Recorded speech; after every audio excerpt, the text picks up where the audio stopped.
Assalomu alaykum.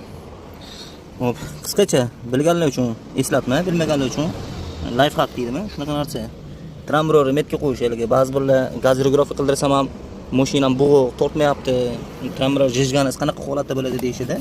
Har safar aytib o'taman deyman, fursat bo'lmadi. Mana qo'yganingizda, trambrorni so'ltganingizda mana bu yerda mana ko'rishingiz mumkin. Mana mana kim tuchasi bor.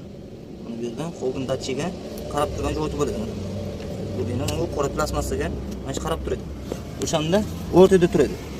Gazga ham, benzinga ham jijgani bir xil turadi. Agar gazga surish kerak bo'ladigan bo'lsa, bu yo'q qilinadi. Agar benzinda yuriladigan bo'lsa, mashq holatda chiriladigan bo'lsa, tevaga suradi. Mana bunday qiladi. Mashq holatda yursa, benzinni chirillamaydi. Bu holatda gazda zo'r yuradi. Ammo benzinda yursani chirillab bo'ladi. Shunaqa qilib bo'ladi. Endi buni qanday qilib bilaman deganingizda, begino bo'ladi. Rotor. Mana buni hozir olib turib qo'yganman. Mana qo'yganingizda mana bu narsa to'g'ri menga keladi mana. Shunda birinchi portion tevaga chiqqan bo'ladi. Ikkinchi metkada shu bo'ladi mana. Ikkinchi metkada shu holatda bo'ladi. Birinchi metkada bunga to'g'ri keladi. Eng oson yo'li shu mana. Shunga to'g'rilaysizlar. Mana bu yerda kim tu kisu torbicha joyi bor. Shuni menga to'g'rilaysizlar. O'rda qilib qo'yib, agar gaz yuradigan bo'lsa, ozgina raniroq shundan surib qo'ysangiz, gazda o'shanda tortishlari zo'r bo'ladi.